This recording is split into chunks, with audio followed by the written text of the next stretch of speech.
off with, Yeah, I'm better. I think we ought to acknowledge the fact that when Shiloh was first founded, the United States was only 86 years old. So, I mean, you know, we're going back 146 years. Right? It's totally big on that. All right. 164 years this year is how old Shiloh is. On July the 6th, it will be 164 years old. Joseph Marion Dixon Cates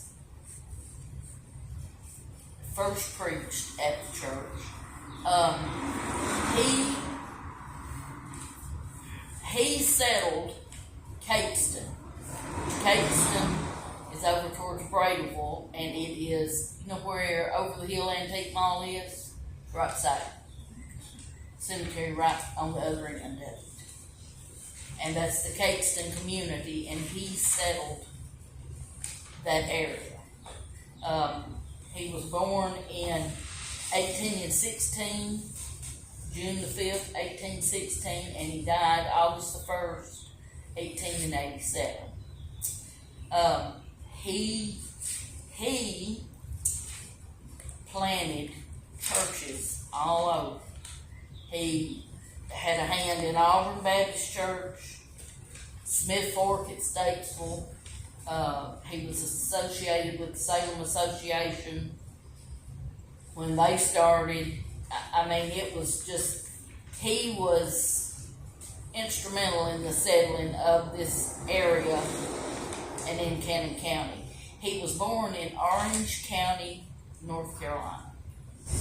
And he did not move here.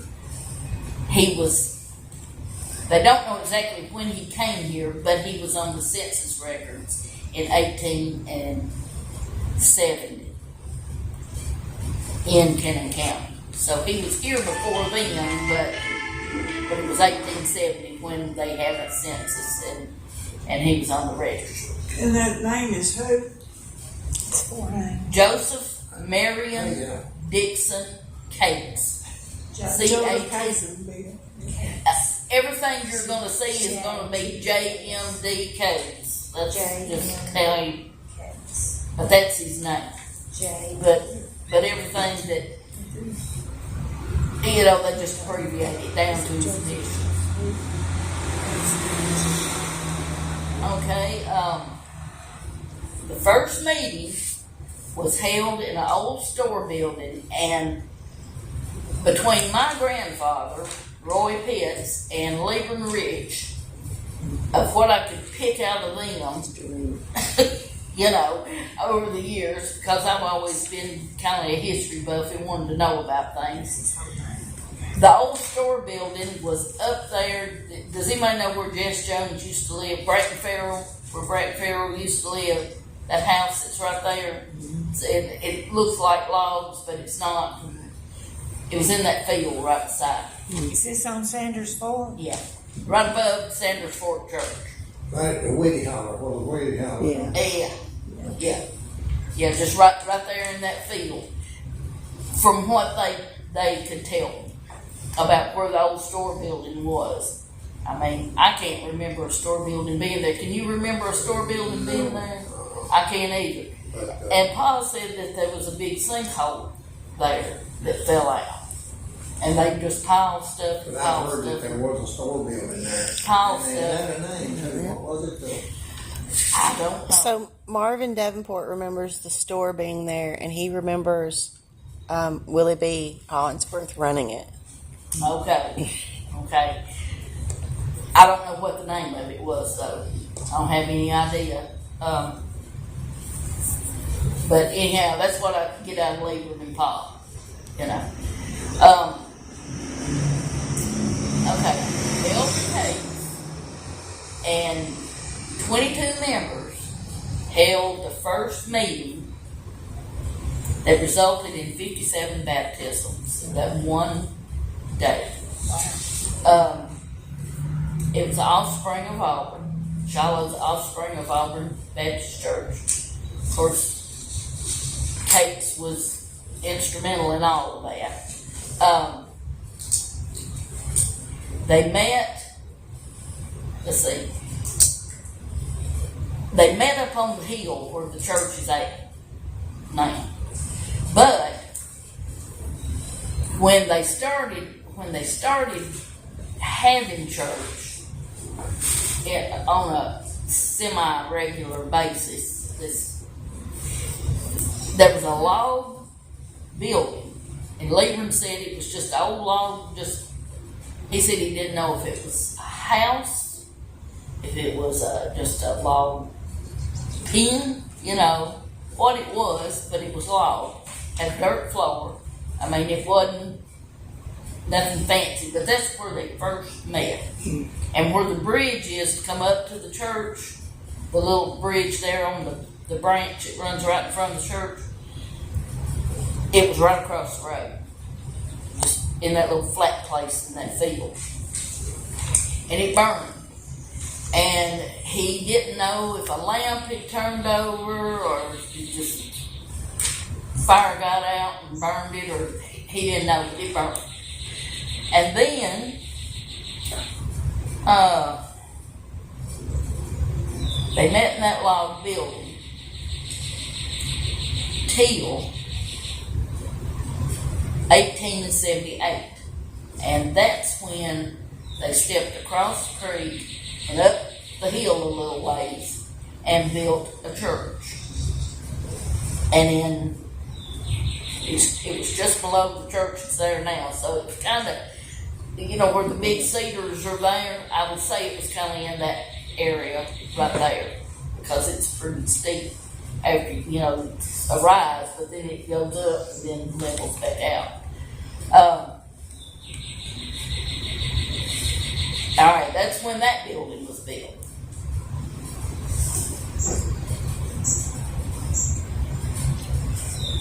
Now, if I told y'all wrong.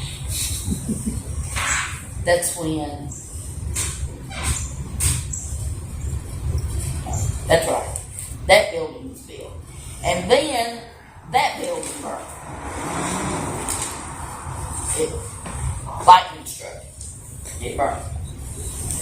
And that was in 1929 when lightning struck that building and it burned. And then in 1929, when it was struck by lightning and it burned, the present day church, it took them from 29 to 1931 to rebuild the church. And that's the church that sits there now, 1931. And of course it's still standing. And it was just the auditorium part. And in the 50s, there was some Sunday school rooms built on the back. There was a porch built across the front. And then that porch was enclosed in the early 70s, late 60s, early 70s. I don't know the date. I was little and I remember them building it. They put the bathrooms in, 2 big Sunday school rooms in the bathroom. Where the Sunday school rooms are right behind the auditorium was the front porch. Okay? And they built the bathrooms on it. And then there was just steps going up into the church. There was no porch. And that stayed like that for a long time. It was in the 80s, early 80s. And probably, I don't know, it might have been 78 or 79 when the porch that is there now was built onto it. And the side Sunday school rooms were built on in the 80s. And the kitchen was built in the 80s. The house, the parsonage, was built in 1972. And Bratton Tucker was the first pastor that lived there. And I know Peggy remembers Bratton well. I got married in that church. We did too. We did too. And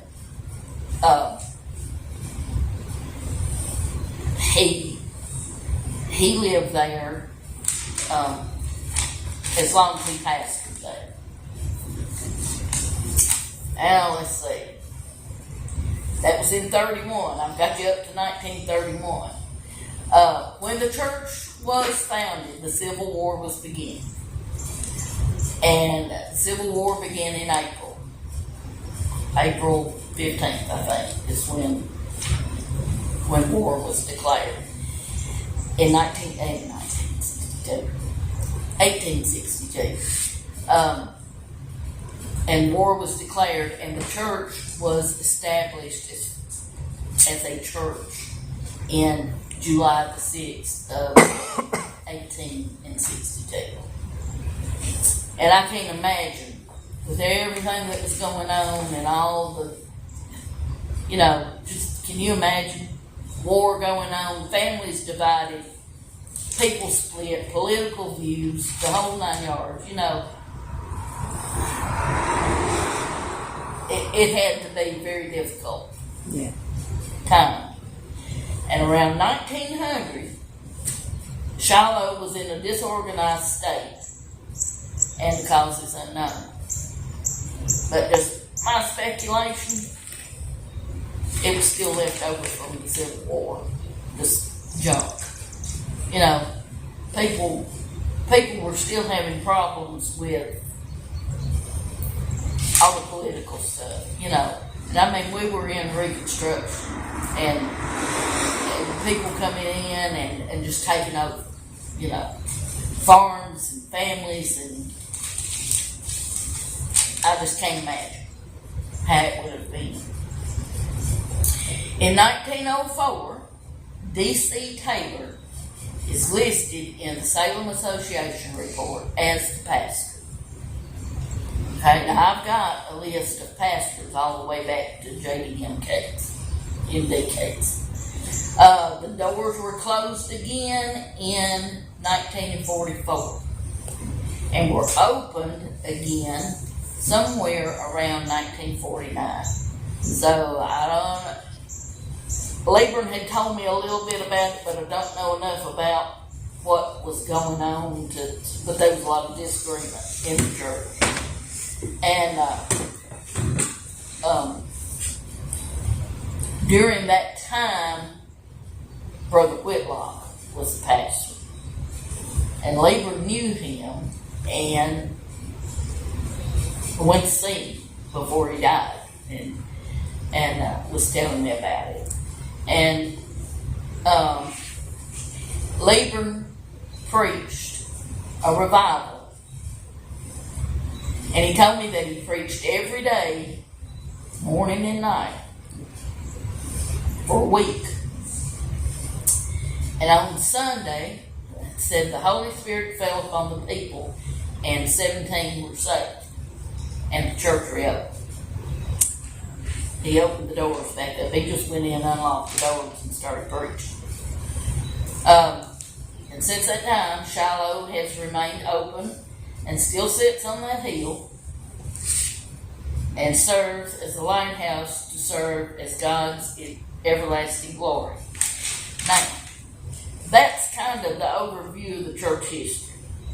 As I was told growing up, after I could pin people down and ask them about it that would still have known,